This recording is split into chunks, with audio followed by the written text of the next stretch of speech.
Welcome back in another lecture of polity.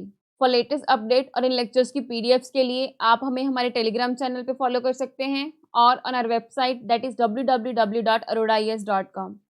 और अगर आप पीजीबी बैच ज्वाइन करना चाहते हैं या फिर आपकी कोई क्वेरी है तो आप इन नंबर्स पे कांटेक्ट कर सकते हैं। और इन माइंड मैप्स को परचेज करने के लिए you can check it on Flipkart and Amazon.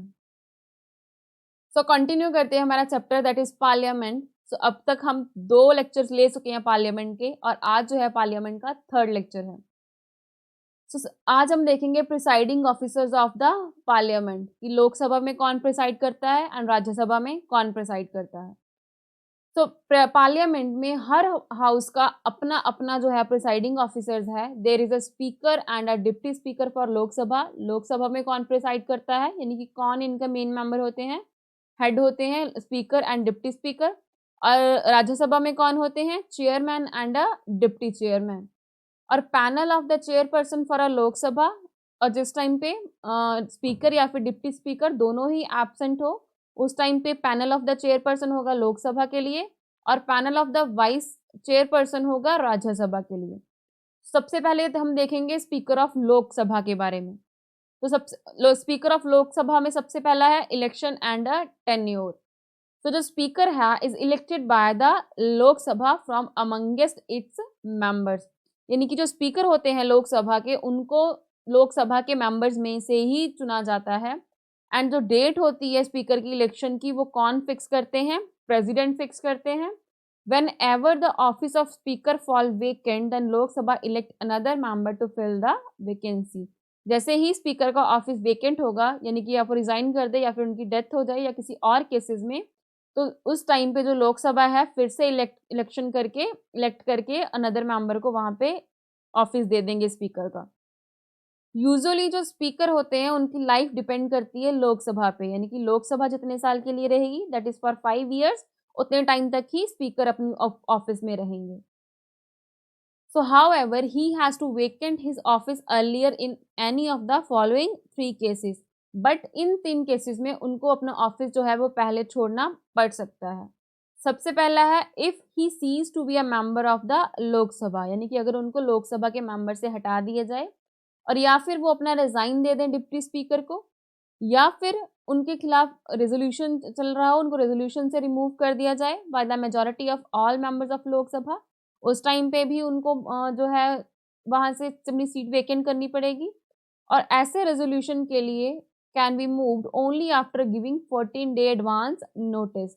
और रेजोल्यूशन को मूव करने के लिए सबसे पहले स्पीकर को 14 दिन का जो है नोटिस दिया जाएगा। और when the resolution for the removal of speaker is under consideration of the house, he cannot preside at the sitting of house though he may be present। कि जिस टाइम पे स्पीकर के रिमूवल के लिए resolution चल रहा हो तो उस टाइम पे जो स्पीकर है वो लोकसभा को प्रिसाइड नहीं कर सकते हैं, बट वो एज अ मेंबर वहां पे प्रेजेंट रह सकते हैं। However, he can speak and take part in the proceeding of house at such time and vote in proceeding her first instance। और उस टाइम पे वो कोई भी अपनी बात रख सकते हैं वहां पे लोकसभा में और पार्ट ले सकते हैं सब प्रोसीडिंग्स में। और उस टाइम पे जो है वो अपनी वोट जो है स्टार्टिंग में दे सकते हैं, जैसे नॉर्मल वोट देंगे यहाँ पे उनकी कास्टिंग वोट नहीं होगी। कास्टिंग वोट मतलब कि जैसे स्पीकर है अगर वो अपनी ऑफिस में है तो उस टाइम पे अगर टाई हो रहा है लोकसभा में तो उस टाइम पे वोट करते हैं वो अपनी, और उस वोट को कास्टिंग वोट कहा जाता है। बट यहाँ पे अगर उनकी रिमूवल का प्रोसेस चल रहा है तो वहाँ यहाँ पे वो कास्टिंग वोट नहीं कर सकते, बट यहाँ पे वो नॉर्मल वोट कर सकते हैं जैसे नॉर्मल सारे जो मेंबर है लोकसभा के वो करते हैं। So it should be noted here that whenever the Lok Sabha is dissolved, the Speaker does not vacate his office and continue till the newly elected Lok Sabha meet। और यहाँ पे क्या कहा गया है कि लोकसभा जैसे ही डिसॉल्व होती है तो उसके साथ ही स्पीकर का ऑफिस जो है वो खाली नहीं होता है। स्पीकर अपना ऑफिस वहां पे वेकेंट नहीं करता है अनटिल जब तक जो न्यूली इलेक्टेड लोकसभा है वो मिल ना ले, यानी कि उनकी फर्स्ट मीटिंग से पहले तक जो है उस जो पुरानी लोकसभा के स्पीकर थे वो ही ऑफिस में रहते हैं। सो नेक्स्ट आता है role power and a function. So speaker जो है वो हेड होते हैं लोकसभा के और वो गार्जियन होते हैं सारी पावर के, सारे प्रिविलेजेस जो दिए जाते हैं मेंबर्स को। और जो स्पीकर ऑफ लोकसभा है drive it's power and duty from the 3 sources, 3 sources से उनको पावर मिलती है। सबसे पहले कॉन्स्टिट्यूशन ऑफ इंडिया से, सेकंड रूल ऑफ प्रोसीजर यानी कि जो भी पार्लियामेंट की रूल ऑफ प्रोसीजर की बुक होती है। Next is conduct of business of Lok Sabha and the parliamentary conventions. So all together he has the following power and duties. कौन कौन सी पावर एंड ड्यूटीज होती हैं स्पीकर के पास? सबसे पहली है he maintain order and decorum in the house for conducting its business and regulating its proceedings.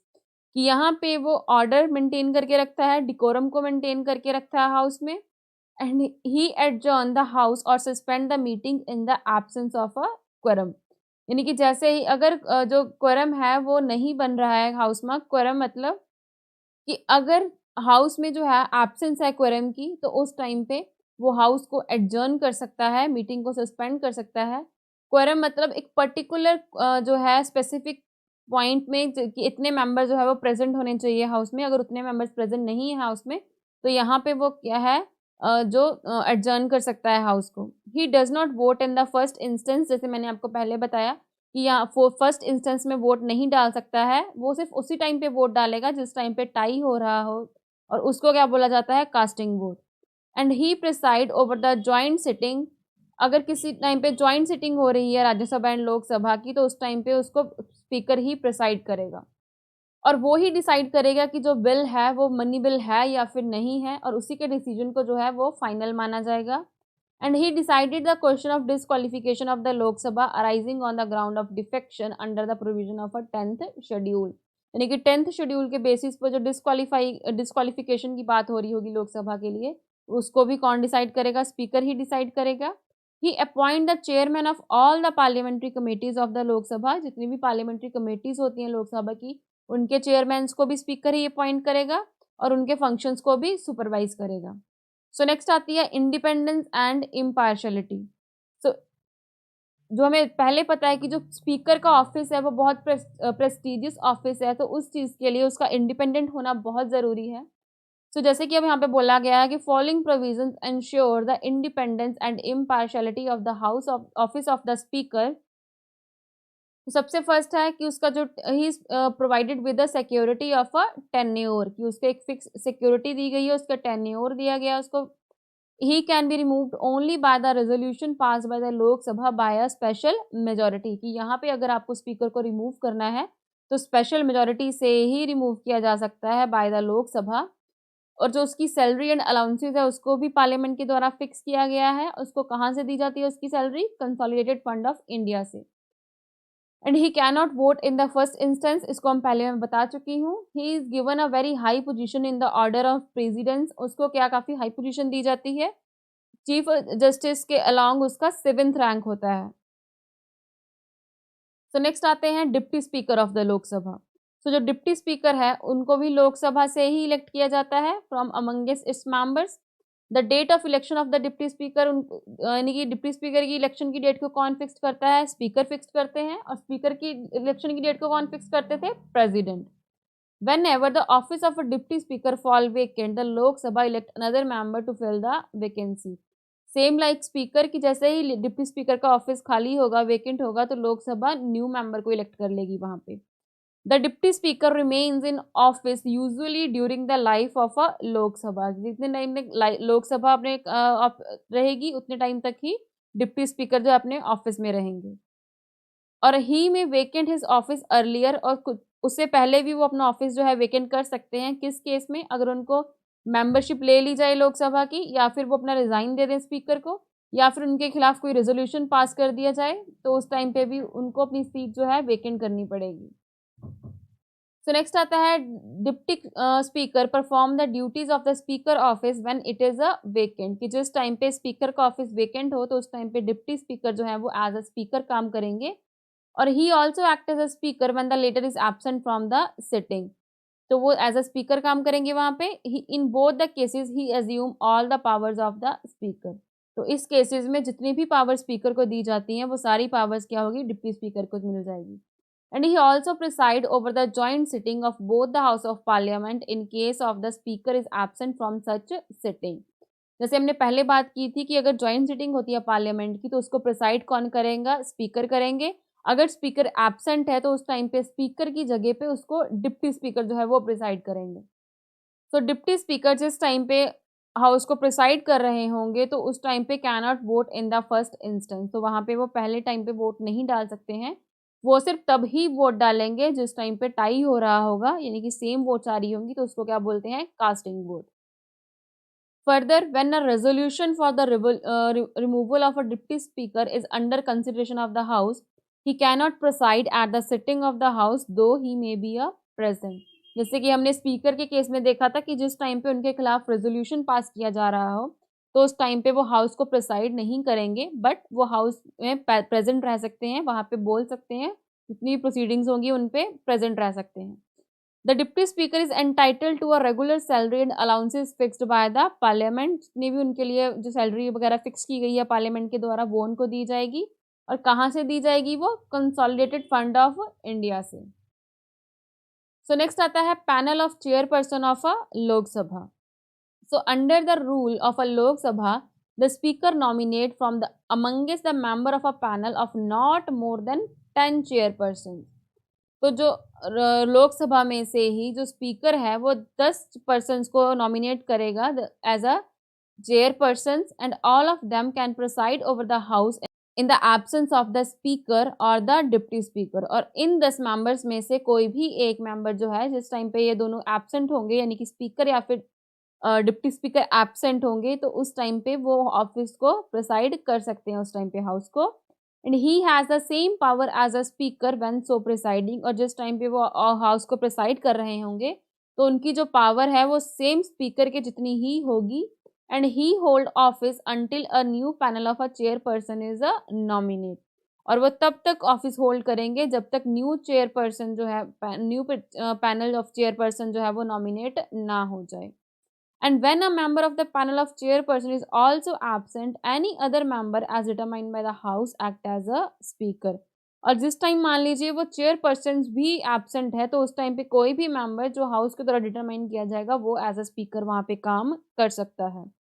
It must be emphasized here that the member of a panel of chairperson cannot preside over the house when the office of a speaker or a deputy speaker is a vacant। कि यहाँ पे जो panel of chairperson के members हैं वो उस time पे ही जो है ऑफिस प्रिसाइड कर सकते हैं स्पीकर का या फिर डिप्टी स्पीकर का, जिस टाइम पे वो एब्सेंट होंगे। बट अगर जो ऑफिस है डिप्टी स्पीकर एंड स्पीकर का वो वेकेंट है, तो उस टाइम पे वो हाउस को प्रिसाइड नहीं कर सकते हैं। And during such time the speaker's duty is to be performed by such member of the house as the president may be appointed for the purpose। और जिस टाइम पे इनका ऑफिस जो है वेकेंट होगा तो उस टाइम पे वो ड्यूटीज उस पर्सन के द्वारा जो है परफॉर्म की जाएंगी जिनको प्रेसिडेंट ने वहां पे अपॉइंट किया होगा उस काम के लिए। सो नेक्स्ट आता है स्पीकर प्रोटम। स्पीकर प्रोटम क्या होता है, as a provided by the constitution, the speaker of the last lok sabha vacant his office immediately before the first meeting of newly elected lok sabha। कि जैसे अभी ये member है कोई, ये स्पीकर थे पुरानी लोकसभा के, और अभी जो है नई लोकसभा इलेक्ट हो चुकी है, तो उसके लिए अभी नए स्पीकर आएंगे, तो ये तब तक ऑफिस में रहेंगे जब तक न्यू जो लोकसभा आई है उसकी फर्स्ट मीटिंग नहीं होगी। इट मीन्स कि ये जो पुरानी लोकसभा के स्पीकर हैं वो न्यू लोकसभा की मीटिंग के जो फर्स्ट मीटिंग होगी उसमें प्रिसाइड नहीं कर सकते हैं। तो अभी तक तो स्पीकर भी नहीं चुना गया है जो न्यू लोकसभा आई उसके लिए। और स्पीकर को चुना कब जाता है, जिस टाइम पे उस न्यू लोकसभा का फर्स्ट सेशन होता है, फर्स्ट मीटिंग होती है। तो उस फर्स्ट मीटिंग को प्रिसाइड करने के लिए जिस ऑफिसर को, जिस मेंबर को अपॉइंट किया जाता है, तो उसको बोलते हैं स्पीकर प्रोटम। कि स्पीकर प्रोटम जो है वो उस न्यूली इलेक्टेड लोकसभा की फर्स्ट मीटिंग को प्रिसाइड करता है और हेल्प करता है न्यू स्पीकर को चुनने में और मेंबर्स को वहां पे ओथ दिलाने में। तो वही लिखा हुआ है यहाँ पे, therefore the president appoint a member of the Lok Sabha as a speaker pro tem, usually the senior most member is elected for this. यहाँ पे जो प्रेसिडेंट है वो लोकसभा के ही किसी मेंबर को स्पीकर प्रोटम जो है अपॉइंट करते हैं। मोस्टली वो कौन होते हैं, जो सीनियर मोस्ट होते हैं, जिनकी एज ज्यादा होती है लोकसभा में, उनको चुना जाता है। और the president himself administered oath to the speaker pro tem, और यहाँ पे स्पीकर प्रोटम को ओथ कौन दिलाते हैं, प्रेसिडेंट दिलाते हैं। और स्पीकर प्रोटम क्या करते हैं, उनके पास सारी पावर्स एंड होती है स्पीकर की, और he preside over the first meeting of the newly elected Lok Sabha. जैसे कि मैंने आपको अभी बताया कि जो न्यूली इलेक्टेड लोकसभा है उनकी फर्स्ट मीटिंग को कौन प्रिसाइड करेंगे, स्पीकर प्रोटेम करेंगे।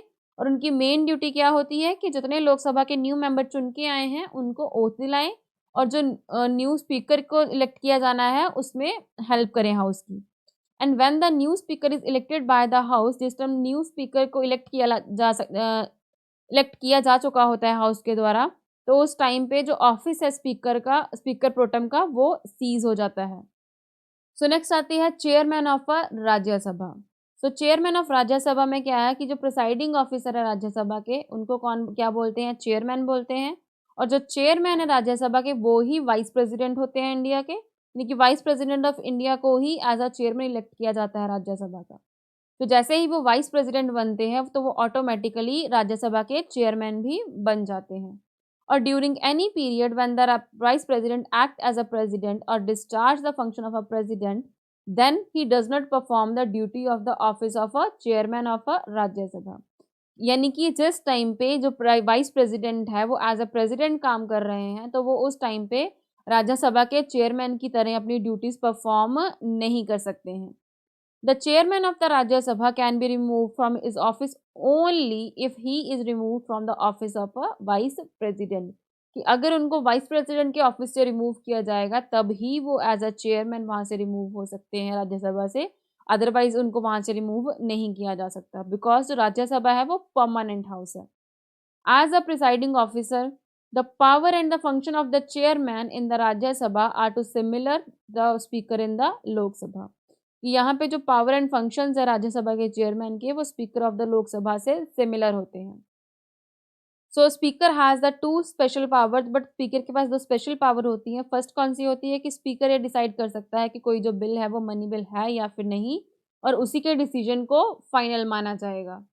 नेक्स्ट क्या कर सकता है वो, जो जॉइंट सिटिंग होती है, जॉइंट सिटिंग को कौन प्रिसाइड करता है वहां पे, स्पीकर ऑफ द लोकसभा। सो यहाँ पे जो चेयरमैन है वो हाउस के मेंबर नहीं होते हैं, यानी कि यहाँ पे जो चेयरमैन है वो राज्यसभा के मेंबर नहीं होते हैं, बट जो स्पीकर होते हैं वो मेंबर होते हैं हाउस के। But like the speaker, the chairman also cannot vote in the first instance. तो यहाँ पे भी स्पीकर की तरह जो चेयरमैन है वो फर्स्ट इंस्टेंस में वोट नहीं कर सकते हैं, वो उसी टाइम पे वोट करेंगे जिस टाइम पे वोट्स में टाई हो रहा होगा, यानी कि इक्वल वोट्स आ रही होंगी। Then the vice president cannot preside over the sitting of Rajya Sabha as its chairman when a resolution for his removal is under consideration. कि यहाँ पे जो वाइस प्रेसिडेंट है वो एज अ चेयरमैन जो है राज्यसभा के को नहीं प्रिसाइड कर सकते जिस टाइम पे उनके लिए रेजोल्यूशन चल रहा हो उनको रिमूव करने के लिए। However, he can be present and speak in the house and can take part in the proceedings without voting. But वो हाउस में प्रेजेंट रह सकते हैं, वहां पे बोल सकते हैं और उनकी प्रोसीडिंग्स में पार्ट ले सकते हैं। As in the case of speaker, जो सैलरी एंड अलाउंसेज है चेयरमैन की, वो भी पार्लियामेंट के द्वारा ही फिक्स की जाती है। और कहाँ से ली जाती हैं वो, कंसोलिडेटेड फंड ऑफ इंडिया से। During any period when the vice president act as a president और discharge the function of the president, he is not entitled to any salary और allowances payable to the chairman of a Rajya Sabha, but he is paid the salary and allowances of the president during such time.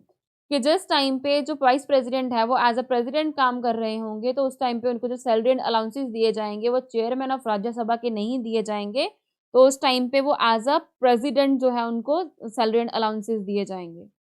तो next आता है deputy chairman of the Rajya Sabha.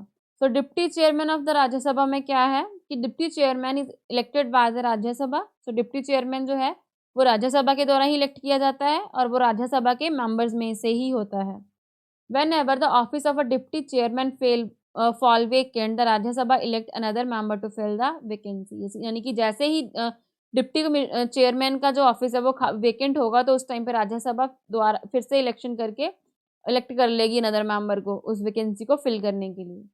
The deputy chairman vacant his office in any of following three cases. जो deputy chairman है वो तीन cases में अपना office vacant कर सकते हैं। फर्स्ट इज कि अगर उनको राज्यसभा के मेंबर से सीज कर दिया जाए, या फिर वो चेयरमैन को अपना रिजाइन दे दे, या फिर उनके अगेंस्ट कोई रेजोल्यूशन पास कर दिया जाए उनको रिमूव करने के लिए, और उस चीज़ के लिए उनको सब 14 दिन का नोटिस देना होगा पहले रेजोल्यूशन रिमूव करने से पहले। The deputy chairman perform the duty of the chairperson office when it is vacant और when the president act as a vice president act as a president. कि जो डिप्टी चेयरमैन है वो उस टाइम पे एज अ चेयरमैन काम करेंगे जिस टाइम पे चेयरमैन का ऑफिस वेकेंट हो जाएगा, खाली हो जाएगा, या फिर जो चेयरमैन है यानी कि जो वाइस प्रेसिडेंट है वो एज अ प्रेसिडेंट काम कर रहे होंगे, प्रेसिडेंट के सारे फंक्शंस देख रहे होंगे। So he also act as a chairman when later is absent from the sitting of the house। जिस टाइम पे जो है चेयरमैन यानी कि वाइस प्रेसिडेंट जो एब्सेंट होंगे तो उस टाइम पे भी डिप्टी चेयरमैन जो है वो एज अ चेयरमैन काम करेंगे और सारी चेयरमैन की पावर्स उस टाइम उनके पास होंगी। और यहाँ पे देखने की बात है कि जो डिप्टी चेयरमैन है वो सबॉर्डिनेट नहीं होते हैं चेयरमैन के, वो डायरेक्टली राज्यसभा को रिस्पॉन्सिबल होते हैं। And the deputy chairman while presiding over the house cannot vote in the first instance, same like a speaker, deputy speaker and a chairman, कि जो डिप्टी चेयरमैन है वो फर्स्ट इंस्टेंस में वोट नहीं कर सकते हैं, वो उसी टाइम पे वोट कर सकते हैं जिस टाइम पे टाई हो रहा होगा, और उस वोट को क्या बोलते हैं, casting vote. When the resolution for the removal of a deputy chairman is under consideration of the house, he cannot preside over the sitting of a house though he may be a present।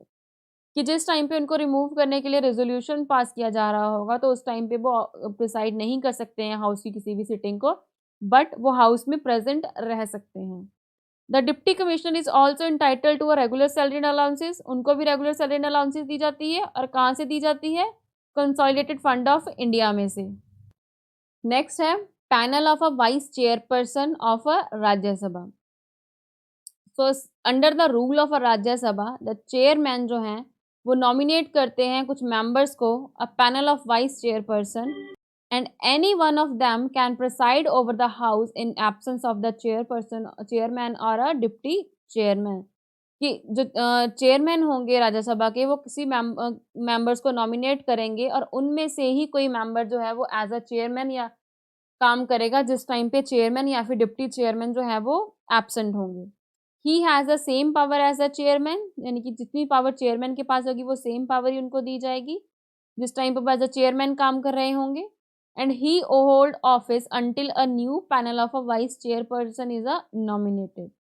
When a member of the panel of vice chairperson is also not present, अगर जो vice chairperson का panel था उसके members भी present नहीं है तो उस टाइम पे कोई ऐसा पर्सन जिसको एज अ हाउस के द्वारा डिटरमाइन किया गया होगा एज अ चेयरमैन, तो वो वहाँ पे हाउस को प्रिसाइड करेंगे। And it must be emphasised here that the member of the panel of vice chairperson cannot preside over the house when the office of a chairman and deputy chairman is a vacant.